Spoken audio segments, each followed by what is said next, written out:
J-E-L-L-O. The Jell-O program, brought to you by Jell-O and Jell-O Pudding, starring Jack Benny, with Mary Livingston, Phil Harris, Dennis Day, and yours truly, Don Wilson. The orchestra opens the program with Are You Ready?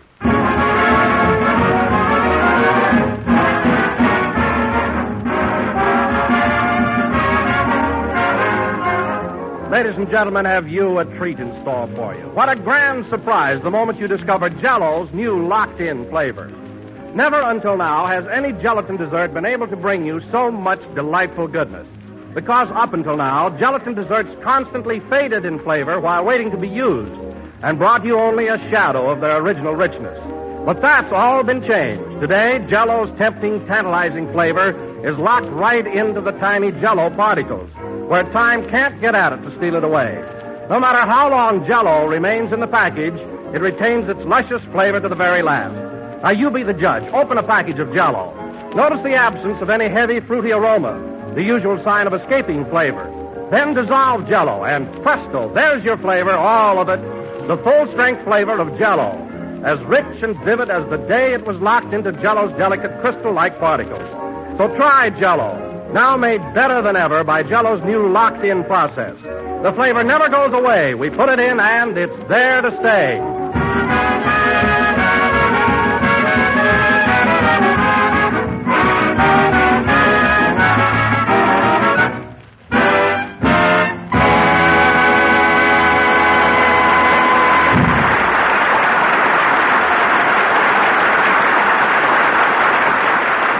Are You Ready, played by the orchestra. And now, ladies and gentlemen, as you all know, next Friday, October 31st, is Halloween, and will be celebrated by gay parties throughout the land. Yes, sir. We'll play games and everything. So tonight, we bring you a man who always loses his bridge bobbing for apples, Jack Benny.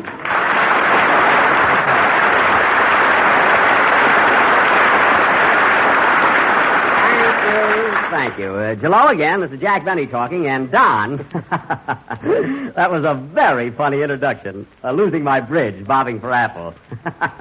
Did you think of that all by yourself? Yes, I did, Jack. It was my own little brainchild. Well, it certainly is clever. I mean, the way you expose all my faults and my defects. People enjoy it, too. Yes, they do. You know, Don, they have a program out here where a man sits by himself in a small room and plays phonograph records all night long. He's called Hank, the Night Watchman. Uh-huh. Well, one more introduction like that, and you're going to be known as Don, the Decca Dayman.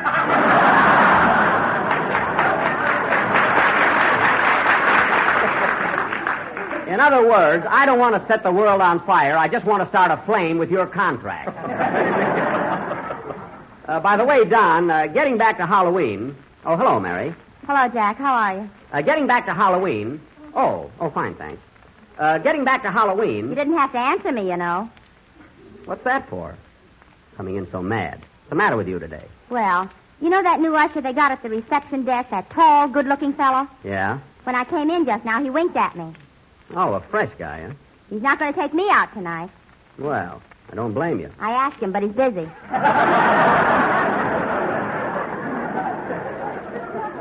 All right, so much for romance. Now, Don, what were we, Oh, you mentioned something about Halloween. Oh, yes. Are you going out with us next Friday night and have some fun? You know, ring doorbells and everything? Oh, I don't know. You don't have the excitement nowadays that you used to have on Halloween. I guess you're right. Why, I remember back in Denver when I was a kid, we used to have the time of our lives. Denver? You should have seen the way we celebrated Halloween in a little country town like Waukegan. The old-fashioned pranks we used to play. But kids don't have fun like that anymore. What do you want, plumbing or fun?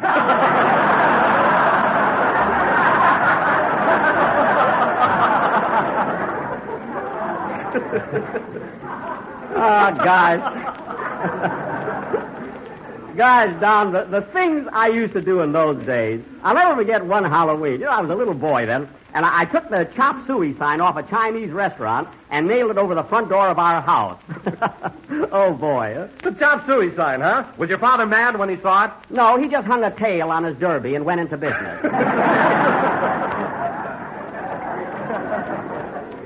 That's how my sister Florence came to be known as Lotus Blossom. We had some restaurant, chopped liver and suey. And then the following year... Oh, hello, Phil. Are you coming out with us Halloween? Yeah, Jackson, but I can't meet you until after 9 o'clock. I got to go to night school. Oh. Well, I'll tell you what, Phil. We'll meet you in front of the school about 9:15. How's that? Okay, I'll bring my long pants with me and slip them on. What? Now, wait a minute, Phil. Don't tell me you wear short pants to night school. Look, Jackson, I'm in 3rd grade and I'm going to dress like it. Oh, by all means. 3rd grade, eh? The rate you're going, you'll get your Social Security and diploma on the same night. No kidding, Phil. Why don't you give up night school? Nothing doing. I don't want to be a maroon. That's moron. Look, Phil, just wear your short pants all the time. Say, I wonder if Dennis wants to come along Friday. Where is the kid, anyway? I called him yesterday, and his mother told me that he's been asleep ever since we got back from New York. Well, I'll be darned. See, I didn't know the kid was so lazy. What do you mean, lazy? You made Dennis share your berth on the train, then you snored so loud he couldn't rest for 4 nights. Oh, for heaven's sake, Mary. It's impossible for me to snore because I recently had my adenoids removed. I had an operation. Some operation. Rochester hasn't even got a license.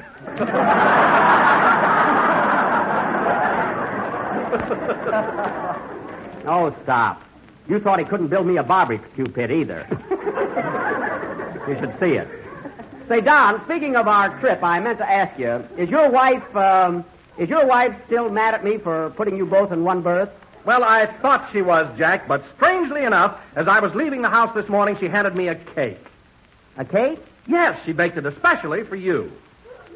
Especially for me, eh? I'll give it to you right after the broadcast. Well, especially for me, eh? Well, thanks very much, Don, but you see I'm on a diet right now, and I have to cut out fattening poison. I mean cake.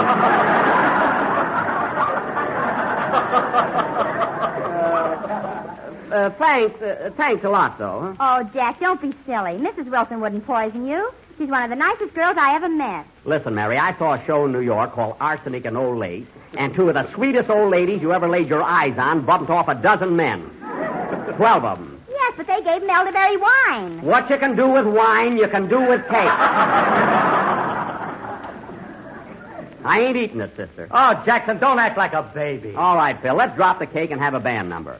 Tell Peggy thanks, Don. Well, how about a number, Phil? What are you going to play? Now, wait a minute, Jackson. You won't laugh if I tell you, will you? No. What's it going to be? Poet and Peasant Overture. Are you kidding? Well, let's have it. I may be sorry I didn't eat that cake before this is over.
That was a special arrangement of Poet and Peasant Overture played by Phil Harris and his peasants. There can't be a poet in that bunch. That number was okay, Phil. You liked it, huh, Jackson? Yes, but I have one suggestion to make. If you're going to play a number like that every week, I think I'll have to augment your orchestra. Augment? Yes. Tell him what it means before he puts on his short pants again. Phil, augment means to increase or enlarge. For instance, you ought to add a bassoon to your orchestra, and a French horn, and a harp. Sorry, Jackson, the harp's out. What do you mean? I had one once, and all the boys hung their socks on it. Oh, well, if you had a bassoon, you could hit them over the head for doing it. Huh? And now, ladies and gentlemen, for our first play of the new season, we are going to... Well, look who's here. Hiya, Mr. Benny. Hello, everybody. Well, you certainly look rested now, Dennis. Boy, oh boy, do I feel good. You want a raffle, Miss Livingston? Dennis, behave yourself. Let him alone. I'll give him a toe hold so fast he won't know what hit him. Mary, put your coat back on. Be a lady, will you? On this clam bake? How can you call this program a clam bake when Phil just played Poet and Peasant? Now, let's settle down. And now, ladies and gentlemen, as I started to announce, tomorrow, October 27th, is Navy Day. So tonight, in honor of this occasion, we will present our version of that stirring drama of the Naval Air Force, that epic of heroism, that sensational Warner Brothers production, Dive Bomber. Thank you, Dive. You're a bomber.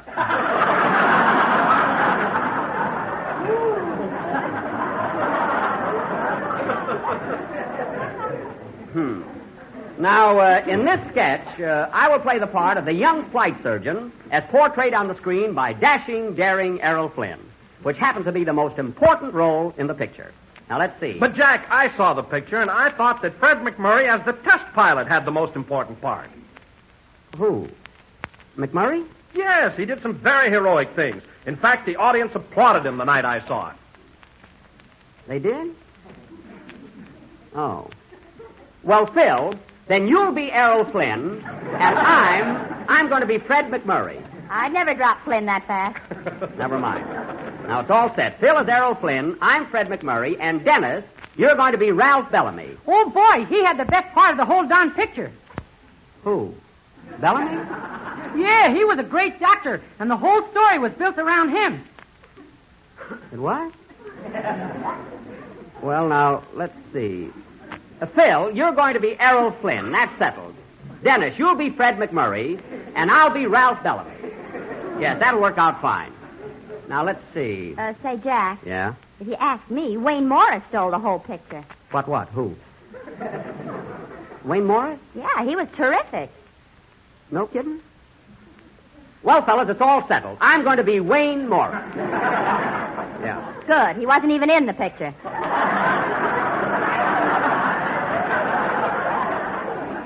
Wait a minute. What's going on here? I'm going to play Ralph Bellamy, and that's the end of it. Mary, you're going to be a nurse. And Don, you're going to be the B-19, so stick your arms out.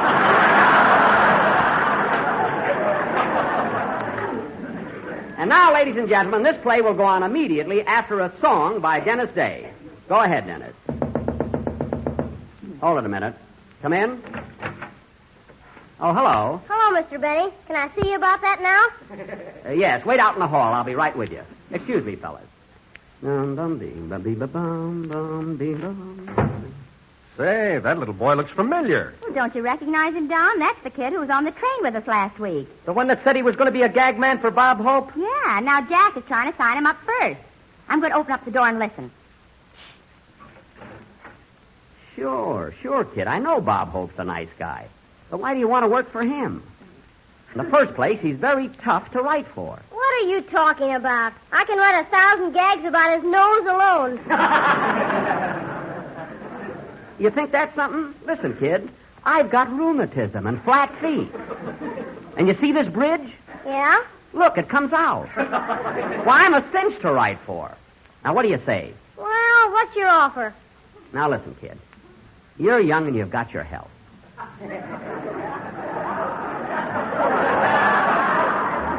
Now, look, money we won't talk about. we won't.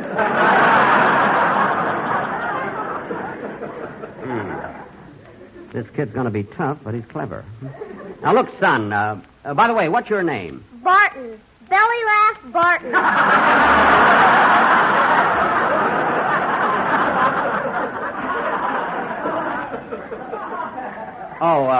Well, now, look, Belly. Forget hope, and I'll tell you what I'll do. I'll give you $37.50 a week and a case of Jell-O every Saturday night. How does that strike you? Well, I don't know. I'll have to talk it over with my manager. What do you have to talk it over for? Look, kid, Jell-O is good for you. It's delicious. And not only that, this year it's got that new locked-in flavor. Locked in, huh? Yeah. The flavor never goes away. We put it in, and it's there to stay. Now sign here. Right here on the dotted line. Come on, kid. Okay, let me out of the corner. Oh, I'm sorry. Well, it's a deal, kid. See you at my house tomorrow morning. Come for breakfast and bring some coffee cake. So long. Goodbye. Here he comes, boys. Act nonchalant. Well, sorry to kept you waiting, fellas. Okay, Dennis, let's have your song. Belly Laugh Barton. Gee, I hope he lives up to his name.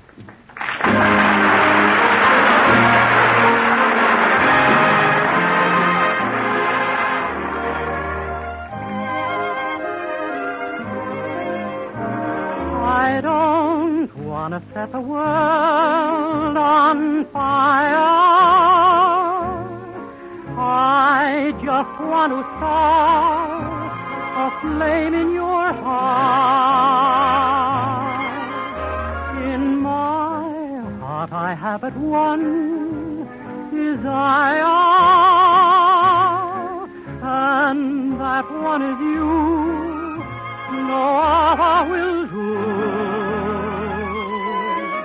I've lost all ambition for worldly acclaim. I just want to be the one you love.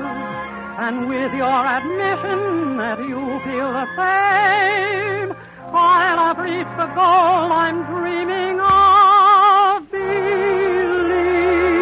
me, I don't want to set the world on fire.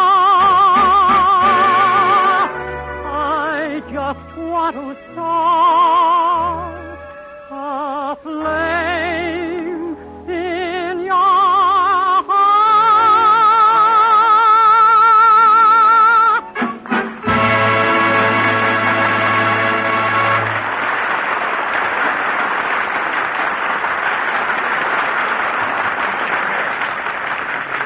That was I Don't Want to Set the World on Fire, sung by Dennis Day. And now, ladies and gentlemen, for our feature attraction of the evening, our version of that sensational motion picture drama, Dive Bomber. And I'd like to announce that this production will be done entirely in Technicolor. How can you do Technicolor on the radio? We're on the red and blue networks with a green cast.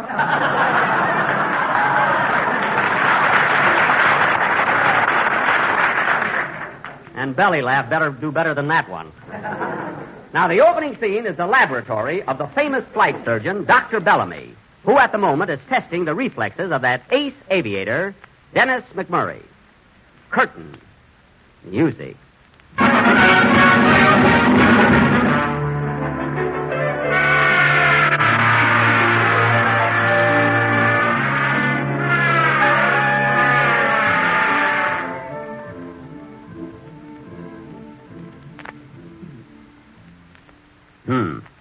The Schneider test shows pilot fatigue, not far from the chronic line.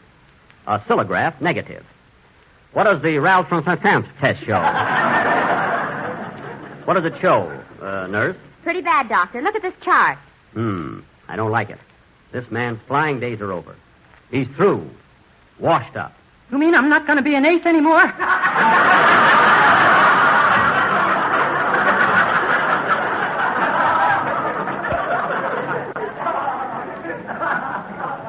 To us, you'll always be an ace.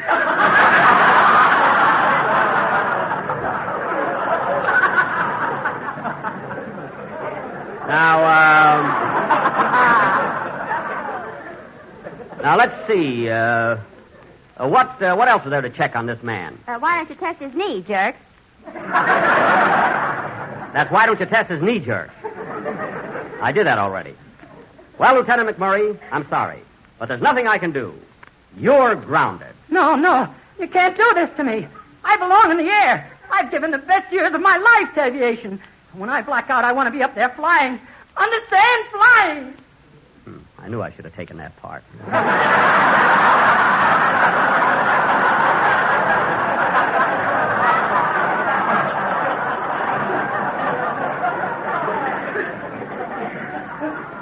But I'm not beefing.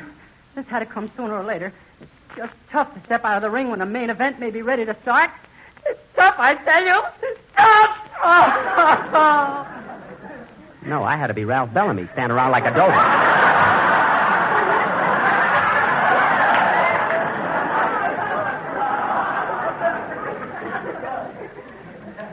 Oh, well, I motivate the story, anyway. You gotta give me another chance, Doc. Do you hear? Because if you All right, I'll give you another chance. Stop acting. Get out of here. Next time I'll see a picture before I cast it. Snap out of it, Doctor. Let's get on with these experiments. Oh, that's right. What am I working on today? You're trying to perfect a transparent parachute so you can get suntan on the way down. No, that'll never be a success. Come in. Oh, hello, Commander Wilson. Good morning, Dr. Bellamy. I want to congratulate you on your experiments in counteracting aeroembolism. Thanks. What? Oh, yes. I expect to have the arrows all emboled out before long. By the way, Commander, have you located an assistant for me? Oh, yes, Dr. Bellamy. I've discovered a brilliant young graduate of Harvard Medical School. He's waiting in the room right now in the waiting room. Good. Come in, Dr. Flynn. How do you do? Dr. Flynn, Dr. Bellamy. Dr. Bellamy, Dr. Flynn. Dr. Jekyll, Mr. Hyde. Mr. Hyde, well, I tried. Please, Miss Krotzmere.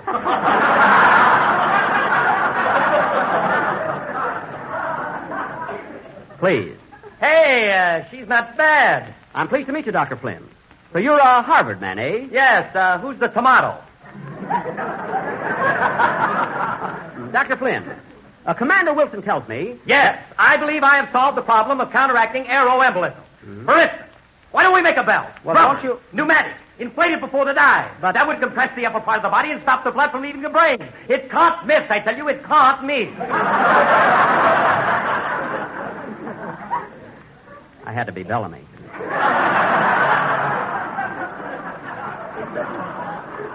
It's the most important part. Play it.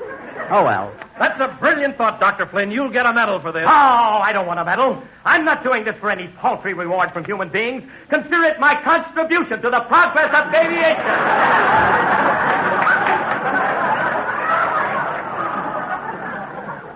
Contribution. I knew he'd louse it up. Now, look, Commander Wilson. Flynn's idea seems to be practical, but I've got a better one. What is it, Dr. Bellamy? I'll demonstrate. Hand me a pencil, Miss Krotzmere. Here you are. Thanks. Don't thank me. I'm not doing this for any paltry reward from human beings. I gave you that pencil because it'll stop the blood from leaving the brain. A pencil? What do I care about a pencil? I've got dozens of them. Dozens of them, do you hear? And consider it my contribution to the progress of aviation.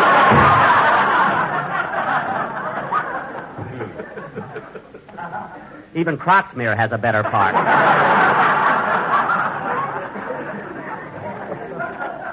Well, come on, Dr. Flynn. That bell of yours is a good idea. Let's get busy on it. Okay, Dr. Bellamy. Going out to Kildare. Dr. Kildare reports a surgery. That's the other feature. This is dive bomber. Oh, pardon me. Come on, Flynn. We'll make that bell, or my name ain't...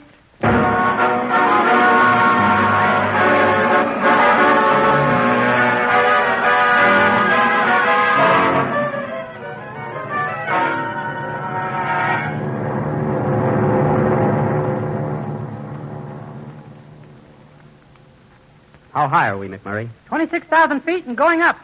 Good. How does the belt feel? It's a little tight around the ankles. Well, pull it up.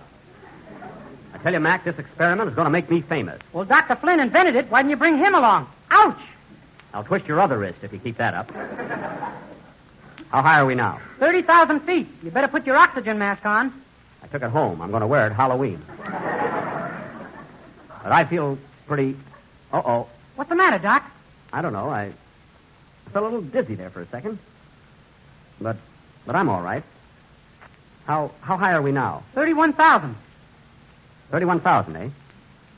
I gotta snap out of it. I feel kind of drowsy all of a sudden. Doc, what's the matter? I don't know. I guess it's the altitude. Guess this altitude kind of got me. Belt, pneumatic. It'll stop the blood from leaving the contribution. Yeah. Doc, wake up. Dr. Flynn, Dr. Bellamy. Dr. Bellamy, Dr. Flynn.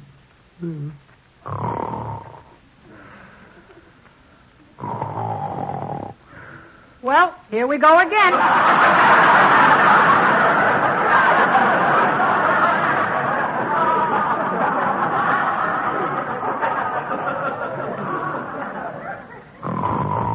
Now come the whistles.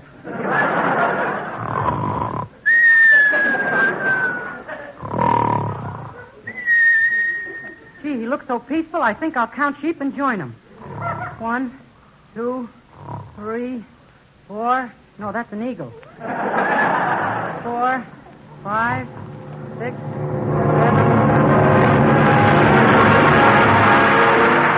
Well, next week brings Halloween, and Halloween brings fun and festivities, gay parties that call for good things to eat, like the grand dessert I'm going to tell you about right now. It's a real party treat, and yet an easy dessert to make. All it takes is a can of peach halves and a package of orange Jell-O. And when you have those two items, you're all ready to go. Just dissolve the orange Jell-O in hot water as you usually do. Then fill 6 wide sherbet glasses about 1/3 full and chill. When the Jell-O is firm, place a marshmallow in the center of each glass and cover with a peach half, rounded side up. Pour the remaining Jell-O over the peaches and chill until firm. And there you have an ideal treat for Halloween, a swell dessert that will make your Halloween guests say, "You surely know how to give a party." Get a can of peach halves and a package of orange Jell-O tomorrow and make up this delicious combination. Juicy golden peaches covered with shimmering orange Jell-O. But remember, when you buy Jell-O, be sure to look for the big red letters on the box. Because only Jell-O's new locked-in process gives you all the flavor, always. Tomorrow, when you make out your grocery list, put down Jell-O and right under it write Jell-O puddings. Jell-O vanilla, Jell-O chocolate, Jell-O butterscotch puddings. Try them and you'll say, yes, Jell-O puddings are just like Grandma's, only more so. This is the Red Network of the National Broadcasting Company. KFI, Los Angeles.